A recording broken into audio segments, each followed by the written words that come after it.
नमस्कार दर्शक बंधु निज जिला कोर्ट रे पीएन पोस्ट पाई बहुत बड़ नियुक्ति आसी अछि तो आपण माने निज निज जिला कोर्ट रे पोस्टिंग पाई परिबे खाली पीएन पोस्ट नुहे पीएन पोस्ट सहित अन्य किछि पोस्ट वैकेंसी मध्ये रही अछि जदि आपण माने केवल 10 टी पास करिथिबे तेबे आपण एही पोस्ट रे आवेदन करि परिबे एही पोस्ट को पिला माने निज घरे बसी निज मोबाइल रे भी मध्ये आवेदन करि परिबे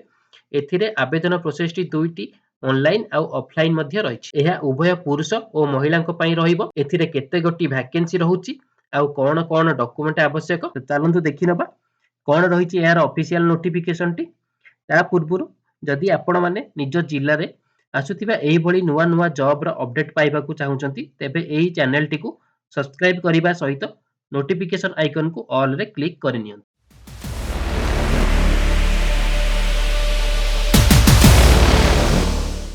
तो देखो फ्रेंड यही पोस्ट रे केउ माने आवेदन करि परिबे who can apply all Odisha रो कैंडिडेट माने एथिरे अप्लाई करि परिबे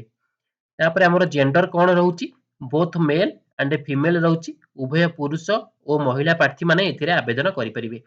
यदि सैलरी कथा हमें देखिबा सैलरी केते रहउची 19900 रु आरंभ करी 81100 टका पर्यंत आपनकर पर मंथ सैलरी रहिबो जॉब टाइप टी देखिले एहा ओडिसा गवर्नमेंट जॉब रहिबो तापर नेक्स्ट चलंतु देखिबा पोस्ट नेम टी कोन रहिछि बा इथिरे विभिन्न प्रकार जो पोस्ट थिला कोन कोन पोस्ट रहि अछि हमर गोटे एमटीएस पीएन पोस्ट रहिछि सेकंड रे रहिछि स्टेनोग्राफर थर्ड रे रहिछि क्लर्क तापर रहिछि ड्राइवर आउ हमर प्रिजाइडिंग ऑफिसर चलंतु देखिबा एजुकेशनल क्वालिफिकेशन कोन दरकार आपे ना आपण जदि दशम किंबा प्लस 2 किंबा ग्रेजुएशन पास करथिबे ताहले आपण माने एथिरे आवेदन करि परिबे तो सैलरी डिटेल्स देखिबा केउ पोस्ट पाई केते सैलरी रहउची तो एमटीएस बा पीएन पोस्ट पाई आपण मानकर 18000 रु 56900 पर्यंत सैलरी रहउची स्टेनोग्राफर पाई आपण मानकर 25500 रु आरंभ करिकि 81100 टका पर्यंत पर मंथ सैलरी रहिबो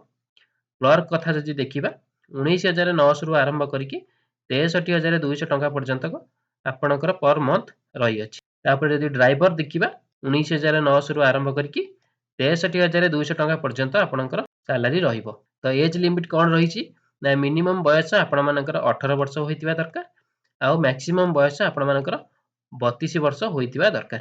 केउ कैटेगरी पिलांगा मानक पई ये जनरल कैटेगरी रो पिला मानक पई एही बयस सीमाटी रहिछि जदि आपण माने ओबीसी कैटेगरी रो पिला मानक पई देखिबे ताले आपण मानक सेतिरे 3 वर्ष रो एक्स्ट्रा एज रिलैक्स मिलिबो जदि एससी एसटी पिला मानक पई मध्ये देखिबे सेतिरे 5 वर्ष रो मिलिबो आ फिजिकल हैंडिकैप्ड मानक पई देखिले 10 वर्ष रो एज रिलैक्सेशन मिली जीवो तापर चलंतु देखिबा सिलेक्शन प्रोसेस टी आपण मानकर कोन रहिछि ना सिलेक्शन प्रोसेस रे आपण मानकर रिटन एग्जाम रहिबो प्रथमे तापर रिटन एग्जाम रु हला परे आपण मानकर कंप्यूटर टेस्ट रहिबो केउ मानक पई ना स्टेनोग्राफर मानक पई आ क्लर्क मानक पई कंप्यूटर टेस्ट रहिबो तापर आपण मानकर इंटरव्यू रहिबो तो एही तीनोटी प्रोसेस माध्यम रे आपण मानकर सिलेक्शन करा जिवो तापर देखंतु डॉक्यूमेंट कोन आवश्यक आपण मानकर इंपोर्टेंट डॉक्यूमेंट आपनकर कोन कोन सब रहिछि ना ऑल एजुकेशनल रो सर्टिफिकेट ता सहित मार्कशीट आपनकर दरकार गोटे पासपोर्ट साइज फोटो आपनकर जदि आपण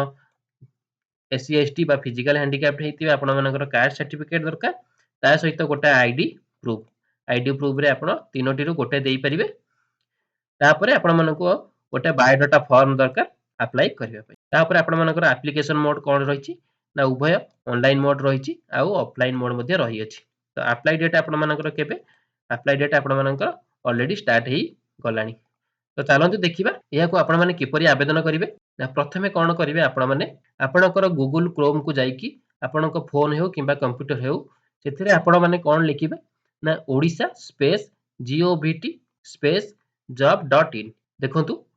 एठी मु जोटा लिखिछि आपण सिंपली सेटा को लिखि सर्च करि नेबे तो सर्च कला पारे देखि परथिबे एई बडी इंटरफेस टी शो होउची तो एथिरे जो प्रथम वेबसाइट टी थिबो आपण सिंपली कोन करिवे ता ऊपर क्लिक करि नेबे तो क्लिक कला पारे आपण माने देखि पारुथिबे डिफरेंट टाइप रो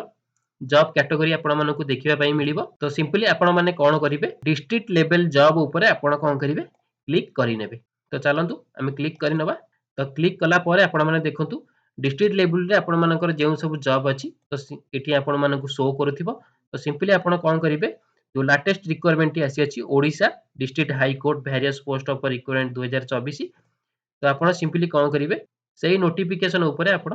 क्लिक करिनेबे। तो देखंतु क्लिक कला परे आपण मानकु एहार फुल नोटिफिकेशन टी बा फुल इन्फॉर्मेशन टी आपनको शो होइजिवो। देखंतु ऑर्गेनाइजेशन नेम टी आपनकर कोन रहिछि ओडिशा हाई कोर्ट रहिछि। टाइप ऑफ जॉब आपण माने देखंतु परमानेंट पोस्ट रहिबो। कैटेगरी रे आपण मानकु गवर्नमेंट जॉब रहिबो जहा कि मु आपण मानकु पूर्वरु कहि सारिछि। तापर देखंतु नेम ऑफ द पोस्ट आपनकर कोन कोन रहि अछि जोटा कि मु मध्ये पूर्वरु देखै सारिछि। आउ हु कैन अप्लाई ना ऑल ओडिशा कैंडिडेट माने एथिरे अप्लाई करि परिबे। आउ पोस्टिंग आपनकर कोड रहिबो ओडिशा भीतर ही आपण मानकर पोस्टिंग रहिबो। तापर देखंतु एहा को क्लास डेट केबे रहिछि ना जेबे आपनकर फॉर्म टी नोटिफिकेशन टी रिलीज हेछि तार 20 दिन भितर आपण मानकर आपण मानको आवेदन करिवार अछि। एहा केबे आपण मानकर रिलीज हेछि आम्भे माने लास्ट को जाईकी देखिबा एहा केबे रिलीज हेतिला। तापर देखंतु जेंडर आपण मानकर कोन रहिछि उभय पुरुष और महिला प्रार्थी माने आवेदन करि परिबे। तापर चलंतु आउ सब अन्य सब तो age limit salary details selection process या सब तो आमे पूर्वरु आमे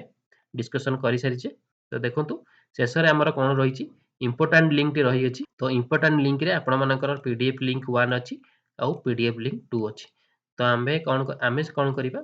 प्रथमे लिंक 1 रे क्लिक करी एहार संपूर्ण इन्फॉर्मेशन टी देखि नबा। देखंतु क्लिक कला परे हम मनकु एहार नोटिफिकेशन टी शो हेउथिबो। दि हाई कोर्ट ओडिशा कटक रो एही नोटिस टी आसी अछि। केबे एही एडवर्टाइजमेंट टी रिलीज हेतिला ना 25 नवेम्बर 2024 रे एही नोटिफिकेशन टी रिलीज हेइ अछि। तो देखंतु नेक्स्ट देखिबा आपण मानकर प्रिजाइडिंग ऑफिसर एठी पोस्ट टी रहि अछि। प्रिजाइडिंग ऑफिसर केबे आवेदन करिवे ना विदिन 20 डेज मध्ये रे एहाकू आवेदन करिवे। तो 20 डेज केबे होउची ना हमर पब्लिश जेबे हेतिला 25 नवेम्बर रु तो सेबे ठारू आपनकर 20 दिन भितर आपण माने एहाकू अप्लाई करि परिबे। तो प्रिजाइडिंग ऑफिसर अंडर रे आपण मानकर एही सब पोस्ट जाउची। कोन सेही पोस्ट टी देखंतु स्टेनोग्राफर क्लर्क पियन आउ ड्राइवर। तो देखंतु एथिरे केते गोटी पोस्ट रहि अछि ना स्टेनोग्राफर रे आपण मानकर गोटे पोस्ट रहिछि आउ क्लर्क रे आपण मानकर दुईटी पोस्ट रहिछि। पियन रे आपण मानकर गोटे पोस्ट रहिछि आउ ड्राइवर रे गोटे पोस्ट। तो एमानकर जदि सैलरी देखिबा स्टेनोग्राफर लेवल 4 रहिबो 25500 रु 81100 टका पर्यंत। आउ क्लर्क रो देखिले लेवल 2 रहिबो 19900 रु 63200। तो पियन कथा जदि देखिबा लेवल 1 रे 18000 रु 56900 टका पर्यंत। आउ ड्राइवर रे लेवल 2 रे आपनकर आसीबो 19900 रु 63200 पर मंथ सैलरी रहिबो। तो आपण माने एहाकू किपरि आवेदन करि परिबे। तो आपण माने सिंपली कोन करिवे बायोडाटा फॉर्म टी आपण गोटे फिल अप करि नेबे। बायोडाटा फॉर्म रे आपण माने सिंपली कोन करिवे एटी आपण मानकर जेपरि लिखा हिची application for the post of presiding officer सेही परि आपण मानकर जे पोस्ट थिबो सिंपली आपण कोन करिवे सेमति लिखिव कि एप्लीकेशन फॉर द स्टेनोग्राफर जहा भी हो आपण एही परि लिखिकी को कोन करिवे 20 दिन भितरे आपण कोन करिवे स्पीड पोस्ट करि नेबे बा ईमेल करि नेबे। तो ईमेल आईडी देखंतु एठी कोन लिखा हिची एही ईमेल आईडी रे आपण माने बायोडाटा सहित आपण मानकर जहा भी आपनकर इंपोर्टेंट डॉक्यूमेंट थिला ताको अटैच करी आपण पठेई परिबे। जदि आपण माने स्पीड पोस्ट करिवार अछि तो स्पीड पोस्ट आपण तो एहार एड्रेस रे आपण माने स्पीड पोस्ट करि परिबे। तो पिला माने एहा थिला डिस्ट्रिक्ट हाई कोर्ट रो पियन पोस्ट पई संपूर्ण इन्फॉर्मेशन टी। तो जदि आपण मानकु किछि डाउट लागुथिबो तहल तेबे आपण माने कमेंट सेक्शन रे जणाई परिबे। जदि वीडियो टी आपण मानकु भलो लागुथिबो ताहाले वीडियो को गोटे लाइक करी अन्य सांग मानकु मध्य शेयर करि नेबे।